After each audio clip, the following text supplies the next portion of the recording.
हिंद दोस्तों, एग्ज़ाम की पॉइंट में एक बार फिर से आप सभी का स्वागत है। दोस्तों, हमारे जो आने वाले एग्ज़ाम हैं उनके लिए ये हमारा 16वां पार्ट है, जिसमें आपके सिलेबस के अकॉर्डिंग क्वेश्चनों को प्रोवाइड किया जा रहा है। याद रखना, अंजलि आपका इंतज़ार कर रही है। तो दोस्तों देखते हैं आज का जो पहला क्वेश्चन, राष्ट्रपति को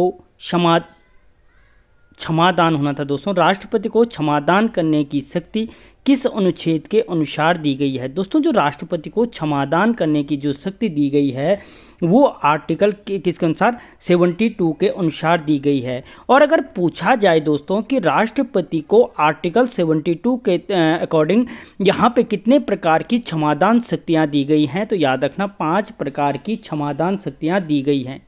ठीक है, कितने प्रकार की? 5 प्रकार की क्षमादान शक्तियाँ दी गई हैं। अगला क्वेश्चन, प्राक्कलन समिति की जुड़वा बहन कहलाती है। दोस्तों, प्राक्कलन समिति की कौन सी समिति है जो प्राक्कलन समिति की जुड़वा बहन कहलाती है? तो दोस्तों वो है लोक लेखा समिति। कौन है? लोक लेखा समिति कहलाती है। और इसमें दोस्तों कितने सदस्य होते हैं? तो 15 सदस्य लोकसभा से और 7 सदस्य राज्यसभा से होते हैं। ठीक है। अगला क्वेश्चन, राज्य का वार्षिक वित्तीय विवरण किस अनुच्छेद के अनुसार प्रस्तुत किया जाता है? दोस्तों, राज्य का पूछ रहा है। राज्य का जो वार्षिक वित्तीय विवरण है वो किस आर्टिकल के अनुसार प्रोवाइड किया जाता है? तो दोस्तों वो किया जाता है आर्टिकल 202 के तहत। और अगर आप तैयारी कर रहे हैं तो मुझे ये बताना कमेंट में कि संघ का जो वार्षिक वित्तीय विवरण है वो किस अनुच्छेद के अनुसार प्रस्तुत किया जाता है। बजट की बात कर रहा हूं मैं। ठीक है। अगला क्वेश्चन, राष्ट्रपति द्वारा बुलाए जाने वाले संयुक्त अधिवेशन की व्यवस्था किस देश से ग्रहण की गई है? दोस्तों, जो राष्ट्रपति द्वारा संयुक्त अधिवेशन बुलाया, अगर पूछा जाए संयुक्त अधिवेशन कौन बुलाता है तो राष्ट्रपति बुलाता है। और जो ये ग्रहण किया गया है दोस्तों, ये ऑस्ट्रेलिया के संविधान से किया गया है।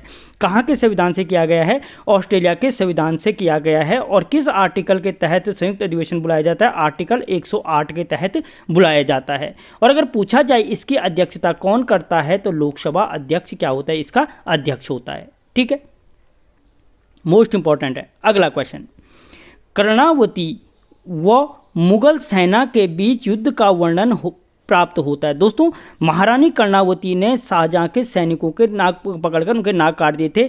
जो उनके मध्य युद्ध हुआ था, इस युद्ध का वर्णन किस आर्टिकल से प्राप्त होता है? किस से प्राप्त होता है दोस्तों? तो वो प्राप्त होता है स्टोरियो द मंगोर से। किससे होता है? स्टोरियो द मंगोर से पुस्तक से प्राप्त होता है। और ये रचना किसकी है? तो दोस्तों निकोलस मनुची की रचना है। किसकी है? निकोलस मनुची की रचना है, जिससे जानकारी प्राप्त होती है कि कर्णावती व मुगल सेना के बीच क्या हुआ था? युद्ध हुआ था। अगला क्वेश्चन, दोस्तों चैनल को सब्सक्राइब करो, वीडियो को लाइक और शेयर जरूर करो, तुम्हें अंजलि की कसम है। अगला क्वेश्चन, प्रधानमंत्री नरेंद्र मोदी जी द्वारा गौरीकुंड से केदारनाथ कितने किलोमीटर रज्जू मार्ग का शिलान्यास किया गया? ये रोहित हो गए। तो दोस्तों, जो प्रधानमंत्री नरेंद्र मोदी जी द्वारा हाल ही में गौरीकुंड से केदारनाथ तक रज्जू मार्ग की शुरुआत की गई है, तो दोस्तों जो ये शुरुआत की गई है, ये कितने किलोमीटर की शुरुआत की गई है? तो वो की गई दोस्तों 9.7 किलोमीटर। कितने? ऑप्शन बी, 9.7 किलोमीटर रज्जू मार्ग की शुरुआत की गई है। अगला क्वेश्चन, उत्तराखंड का पहला हेम रेडियो केंद्र किस जनपद में स्थापित किया गया है? दोस्तों, जो उत्तराखंड का पहला हेम रेडियो केंद्र है वो पौड़ी जनपद में स्थापित किया गया है। कहाँ पे? पौड़ी जनपद में स्थापित किया गया। अगला क्वेश्चन, इस वर्ष 2023 में उत्तराखंड की झांकी में किस नृत्य को दिखाया गया था? दोस्तों, जो हाल ही में 26 जनवरी को उत्तराखंड की झांकी थी, जिसमें अगर मंदिर की बात करें तो जागेश्वर धाम अल्मोड़ा को दर्शाया गया था। उसमें कौन सा नृत्य प्रस्तुत किया गया था? तो छोलिया नृत्य को दर्शाया गया था। अगला क्वेश्चन, हाल ही में गंगोत्री नेशनल पार्क में हिम तेंदुओं की संख्या जारी की गई जो है? दोस्तों, जो गंगोत्री नेशनल पार्क है, गंगोत्री जो नेशनल पार्क है, तो आपको पता है उत्तराखंड का क्या है? सबसे बड़ा नेशनल पार्क है गंगोत्री नेशनल पार्क। और इसकी स्थापना कब हुई थी? 1989 में स्थापना हुई थी। और अगर इसके क्षेत्रफल की बात करें तो 2390 क्या है? किलोमीटर स्क्वायर है। इसका क्या है? क्षेत्रफल है। तो दोस्तों, जो यहाँ पे हिम तेंदुओं की संख्या जो जारी की गई वो है कितनी? 40 हिम तेंदुए यहाँ पर हैं। अगला क्वेश्चन, उत्तराखंड में समान नागरिक संहिता के लिए विशेष समिति का गठन किया गया। दोस्तों अगर तैयारी कर रहे हैं तो जो यहाँ तक देख रहा है पता चल जाएगा, आप कमेंट करके बताना कि समान नागरिक संहिता को संविधान के किस अनुच्छेद में, किस आर्टिकल में रखा गया है। तो दोस्तों जो उत्तराखंड में समान नागरिक संहिता के लिए विशेष समिति का गठन किया गया है उसके अध्यक्ष हैं। तो उसके अध्यक्ष कौन है दोस्तों? तो वो हैं रंजना प्रकाश देसाई। कौन है? रंजना प्रकाश देसाई उसके अध्यक्ष हैं। ठीक है, अगला क्वेश्चन, भारत में परमाणु ऊर्जा आयोग की स्थापना कब की गई? दोस्तों भारत में जो परमाणु ऊर्जा आयोग की स्थापना की गई वो 1948 में की गई, ट्रॉम्बे महाराष्ट्र में की गई। और भाभा को क्या माना जाता है? भारत में परमाणु ऊर्जा का जनक माना जाता है। अगला क्वेश्चन, सफेद सोना कहलाता है। दोस्तों जो सफेद सोना कहलाता है, सफेद सोना किसे कहा जाता है? तो कपास को क्या कहा जाता है? सफेद सोना कहा जाता है। और अगर पूछा जाए कपास से संबंधित क्रांति कौन सी है, तो सिल्वर फाइबर क्रांति। अगर कभी पूछा जाता है कि सिल्वर फाइबर क्रांति का संबंध किससे है, तो कपास के उत्पादन से है। तो सर्वाधिक उत्पादन कौन करता है? तो महाराष्ट्र कपास का सर्वाधिक उत्पादन करता है। और अगर तीसरा क्वेश्चन पूछा जाता है कि भारत में कपास की सर्वप्रथम मिल कहाँ स्थापित की गई थी, तो कोलकाता में स्थापित की गई थी। कहाँ पे? कोलकाता में स्थापित की गई थी। ठीक है, अगला क्वेश्चन, ग्रीष्म ऋतु में असम व बंगाल में तीव्र आर्द्र हवाएं चलती हैं जिनमें भारी गर्जना के साथ बारिश होती है, इन्हें असम में कहा जाता है। दोस्तों जो ग्रीष्म ऋतु का टाइम पीरियड होता है वहाँ पे असम और बंगाल में तीव्र आर्द्र हवाएं चलती है जिसमें भारी गर्जना के साथ बारिश होती है। इस बरसात को असम में किस नाम से जाना जाता है? तो दोस्तों चाई वर्षा के नाम से जाना जाता है। किसके नाम से? चाई वर्षा के नाम से। जबकि काल बैसाखी के नाम से अगर पूछा जाए, अगर यहीं पे पूछता है कि बंगाल में किस नाम से जाना जाता है, तो काल बैसाखी के नाम से जाना जाता है। कर्नाटक में इसी वर्षा को दोस्तों कर्नाटक में कॉफी वर्षा के नाम से जानते हैं। इससे पहले कई बार पूछा गया क्वेश्चन है ये। अगला क्वेश्चन, निम्न में से उड़ीसा का शोक किस नदी को कहा जाता है? दोस्तों जो उड़ीसा का शोक कहा जाता है वो महानदी को कहा जाता है। और कहाँ से निकलती है? तो अमरकंटक की पहाड़ियों से निकलती है। कहाँ से? अमरकंटक की पहाड़ियों से ये महानदी निकलती है। अगला क्वेश्चन, यदुवंश का संस्थापक था। दोस्तों जो यदुवंश की उत्तराखंड राज्य में यदुवंश की जो स्थापना थी उसका संस्थापक कौन था? तो श्री सैन वर्मन था। कौन था? श्री सैन वर्मन था। और राजकुमारी ईश्वरा क्या थी? यदुवंश से संबंधित थी। ठीक है, राजकुमारी ईश्वरा का लेख कहां से प्राप्त होता है? लाखा मंडल से प्राप्त होता है। अगला क्वेश्चन, किस देवता को पत्थर का प्रसाद चढ़ाया जाता है? तो दोस्तों जो पत्थर का प्रसाद है वो सलाया देवता को चढ़ाया जाता है। और अगर आप मुझे कमेंट करें सलाया देवता मंदिर कहाँ स्थित है। ठीक है, अगला क्वेश्चन, लोहा घाट के पास सुई राज्य की स्थापना किसने की थी? दोस्तों जो लोहा घाट का प्राचीन नाम सुई, तो उस सुई राज्य की स्थापना किसने की थी दोस्तों? तो ब्रह्मदेव के द्वारा इस सुई राज्य की स्थापना की थी ब्रह्मदेव के द्वारा। क्या था? कोत्यूरी शासक था। ब्रह्मदेव कौन था? एक कोत्यूरी शासक था। अगला क्वेश्चन, उत्तराखंड के प्रथम प्लाज्मा बैंक की स्थापना कहाँ की गई? दोस्तों प्रदेश में जो प्रथम प्लाज्मा बैंक की स्थापना की गई वो हल्द्वानी नैनीताल में की गई। कहाँ पे? हल्द्वानी नैनीताल में की गई। अगला क्वेश्चन, पेड़शाला की मानव आकृतियों में किस रंग का प्रयोग किया गया है? तो दोस्तों जो पेड़शाला की मानव आकृतियां हैं उनमें कत्थई रंग का प्रयोग किया गया है। और पेड़शाला की खोज किसने की थी? तो 1989 में यशोधर मठवाल के द्वारा इसकी खोज की गई थी। सुयाल नदी के समीप स्थित है। अगला क्वेश्चन, कण्वाश्रम में किस दिन मेला लगता है? दोस्तों जो कण्वाश्रम में है किस दिन मेला लगता है कण्वाश्रम में? तो वो बसंत पंचमी को लगता है कण्वाश्रम में मेला। और कण्वाश्रम कहाँ पे है? तो आपके कोटद्वार में स्थित है। किस नदी के तट पे है? तो दोस्तों मालिनी नदी के तट पे स्थित है। अगला क्वेश्चन, हिंदी में अल्प प्राणों की संख्या है। दोस्तों जो हिंदी में अल्प प्राणों की संख्या है वो कितनी है? तो 31 है अल्प प्राण। 31 कौन कौन से हैं? 19 इसमें दोस्तों व्यंजन है प्लस अनुस्वार है प्लस 11 स्वर हैं। तो गिन लेना 19 और 11 और अनुस्वार कितने हैं? 31 अल्प प्राण हैं। ठीक है, और अल्प प्राण किसको कहते हैं? प्रत्येक वर्ग का प्रथम तृतीय और पंचम वर्ग, यानी 135 वाला वर्ग। याद रखना 135 प्रथम तृतीय और पंचम वर्ग। अगला क्वेश्चन, निम्न में से मध्य स्वर है। दोस्तों इनमें से मध्य स्वर कौन सा है? तो इनमें से जो मध्य स्वर है वो है ओ। क्या है? मध्य स्वर है।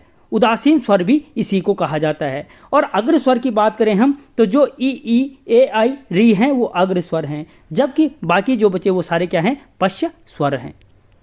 ठीक है, अगला क्वेश्चन, त्रुटिपूरक शब्द के लिए किस चिन्ह का प्रयोग किया जाता है? दोस्तों जो त्रुटिपूरक शब्द है उसके लिए प्रयोग किया जाता है आपका त्रुटिपूरक चिन्ह। याद रख लो त्रुटिपूरक चिन्ह क्या है, ऊपर से आदि टोपी के समान। अगला क्वेश्चन, निम्न में से शुद्ध वर्तनी का चयन कीजिए। दोस्तों इनमें से जो शुद्ध वर्तनी है वो कौन सा है, उज्ज्वल। उज्ज्वल कैसे लिखा जाता है, उ अदजो व और ल, उज्ज्वल।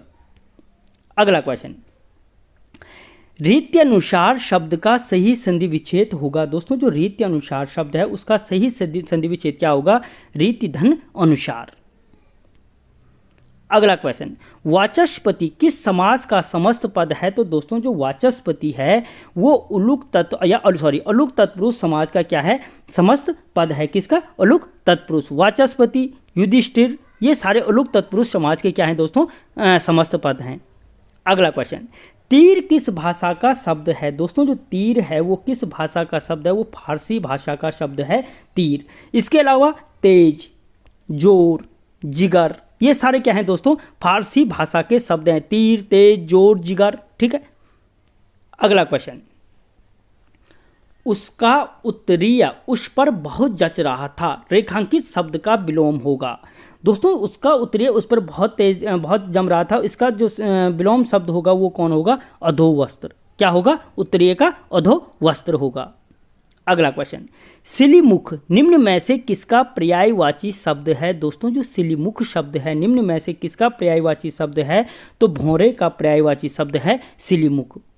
ठीक है, अगला क्वेश्चन, अवसर के अनुरूप बदल जाने वाले को कहते हैं। दोस्तों के लिए एक शब्द क्या होगा, जो अवसर के अनुरूप बदल जाने वाले के लिए एक शब्द कौन सा प्रयोग होगा, तो वो होगा यथास्थितिवादी। ठीक है, लोहाघाट व हुड़ेती ताम्रपत्र का संबंध किस चंद शासक से है? दोस्तों जो लोहाघाट और हुड़ेती ताम्रपत्र है उसका संबंध रत्नचंद से संबंधित है। ठीक है, किससे, रत्नचंद से। और कौन था, भारती चंद का बेटा था। कुमाऊं में प्रथम भूमि बंदोबस्त किया था। अगला क्वेश्चन, परमार वंश का कौन सा शासक अपनी राजधानी भिलंग घाटी ले गए था? दोस्तों परमार वंश का वो कौन सा शासक था जो अपनी राजधानी भिलंग घाटी ले गए था, वो था शोनपाल। और आज भी यह घाटी सोनी भिलंग के नाम से जानी जाती है।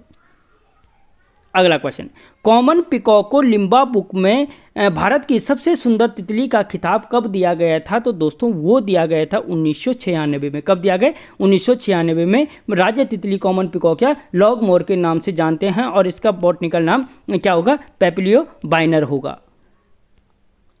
अगला क्वेश्चन, हर की दून के समीप घाटी है। दोस्तों जो हर की दून बुग्याल है वो उत्तरकाशी में स्थित है और इसके समीप जो घाटी है वो है बराशु घाटी। ठीक है, नेलंग घाटी, बाष्पा घाटी, भैरव घाटी, ये सारी की सारी घाटियां आपकी कहाँ हैं, उत्तरकाशी जनपद में स्थित हैं। अगला क्वेश्चन, देवदामनी बुग्याल किस जनपद में स्थित है? दोस्तों देवदामनी बुग्याल भी आपके क्या है, उत्तरकाशी में स्थित हैं। हर की दून बुग्याल, दायरा बुग्याल, केदार कांठा, केदार खर्क बुग्याल, पंवाली कांठा, गुलाबी कांठा, सोनागाड़ बुग्याल, कुश कल्याण बुग्याल, देवदामनी हो गए, कुश कल्याण, चाईसिल बुग्याल हो गए। ये सारे बुग्याल आपके क्या हैं, उत्तरकाशी जनपद में स्थित हैं, जितने याद आए। अगला क्वेश्चन, पिछड़े वर्गों का उत्थान किसका मुख्य उद्देश्य था? या दोस्तों जो पिछड़े वर्गों का जो उत्थान करना था वो मुख्य उद्देश्य था आपके किसके, सत्यशोधक समाज का मुख्य उद्देश्य था। और सत्यशोधक समाज की स्थापना किसने की थी, ज्योतिबा फुल्ले ने की थी। किसने की थी, ज्योतिबा फुल्ले ने की थी। अगला क्वेश्चन, श्रीरंगपट्टनम की संधि अंग्रेजों और किसके मध्य हुई थी? दोस्तों जो श्रीरंगपट्टनम की संधि हुई थी वो अंग्रेजों और टीपू सुल्तान के मध्य हुई थी। किसके मध्य, अंग्रेज और टीपू सुल्तान के मध्य हुई थी। अगला क्वेश्चन, रज्जुक कौन थे? दोस्तों जो रज्जुक कौन थे? तो दोस्तों रज्जुक थे आपके मौर्य शासन के अधिकारी थे। जो मौर्य शासनकाल था वहां पे जो अधिकारी थे वो कहलाते थे रज्जुक। अगला क्वेश्चन, कोविड-19 में विदेशों में फंसे भारतीयों को भारत लाने के लिए मिशन चलाया गया। दोस्तों कोविड-19 में जो विदेशों में फंसे थे उनको भारत वापस लाने के लिए वंदे मातरम ऑपरेशन चलाया गया था। कौन सा ऑपरेशन चलाया गया था, वंदे मातरम ऑपरेशन चलाया गया था। अगला क्वेश्चन, अधिकांश भूपर पट्टी किस सेल से होनी थी, खेल से, किस सेल से बनी है। दोस्तों जो अधिकांश भूपर पट्टी है वो किस सेल से बनी है, तो आग्नेय सेल से बनी है। किससे? आग्नेय सेल से बनी है अधिकांश भूपर पट्टी। अगला क्वेश्चन, हल्द्वानी में नहर बनाने का श्रेय किस कुमाऊं कमिश्नर को दिया जाता है। दोस्तों जो हल्द्वानी में नहरों का जाल फैलाने का श्रेय दिया जाता है वो रैमजे को दिया जाता है, जो 1857 की क्रांति के समय पे कुमाऊं का कमिश्नर था। अगला क्वेश्चन, उत्तराखंड मुक्ति मोर्चा का गठन कब किया गया था। दोस्तों जो उत्तराखंड मुक्ति मोर्चा का गठन था वो 1991 में किया गया। कब किया गया? 1991 में। हैवल घाटी आंदोलन किससे संबंधित है। दोस्तों जो हैवल घाटी आंदोलन है टिहरी में अवैध चूना खनन से संबंधित था। किससे? टिहरी में अवैध चूना खनन से संबंधित था हैवल घाटी आंदोलन। अगला क्वेश्चन, चैती प्रमुख रूप से किस जनजाति का त्योहार है। दोस्तों जो चैती मुख्य रूप से है वो बोक्सा जनजाति का त्योहार है। चैती, दलिया, गोटरे, मोरू, ठीक है, तो ये बोक्सा जनजाति के त्योहार थे। अगला क्वेश्चन, सरकारी सेवाओं में अनाथों के लिए आरक्षण कितने प्रतिशत किया गया है। और सरकारी सेवाओं में अगर पूछा जाए अनाथों के लिए आरक्षण देने वाला प्रथम राज्य कौन है, तो उत्तराखंड प्रथम राज्य है। और कितने % आरक्षण दिया गया है, तो 5% का आरक्षण दिया गया है। अगला क्वेश्चन, सीपीयू में कंट्रोल मेमोरी और डॉट डॉट होती है। दोस्तों जो सीपीयू है, सीपीयू में कंट्रोल मेमोरी और अर्थमेटिक यूनिट होती है, ठीक है, ऑप्शन बी। अगला क्वेश्चन, प्रदीप शाह के समय किस रुहेला सरदार ने देहरादून पर आक्रमण किया था। दोस्तों वो आक्रमण किया था नजीमुद्दौला ने। किसने किया था? ऑप्शन बी, नजीमुद्दौला ने किया था प्रदीप शाह के समय देहरादून घाटी पर आक्रमण। अगला क्वेश्चन, भारतीय पुरातत्व सर्वेक्षण विभाग देहरादून की स्थापना कब की गई। दोस्तों भारतीय पुरातत्व सर्वेक्षण विभाग देहरादून की स्थापना 2003 में की गई। अगला क्वेश्चन, जवाहरलाल नेहरू दूसरी बार दुगड्डा कब आए थे। दोस्तों जो जवाहरलाल नेहरू दूसरी बार दुगड्डा आए थे वो 1930 में आए थे, ठीक है, दूसरी बार 1945 में। दोस्तों याद रखना यहाँ पे, जो दूसरी बार दुगड्डा आए थे 1945 में आए थे, और जो पहली बार आए थे वो 1930 में आए थे, ठीक है, 1930 पहली बार और 1945 दूसरी बार, यहाँ पे करेक्ट कर लेना। अगला क्वेश्चन, टिहरी बांध की ऊंचाई कितनी है। तो दोस्तों 260.5 मीटर है, जो भागीरथी और भिलंगना के संगम पर स्थित है। और टीएचडीसी का गठन कब किया गया था टिहरी में, तो 12 जुलाई 1988 को किया गया था। 12 जुलाई 1988 को किया गया था। तो दोस्तों अंत में मुझे जरूर बताना कि यहाँ पे जो यहाँ तक पहुँचा 50 में से कितने सही हुए।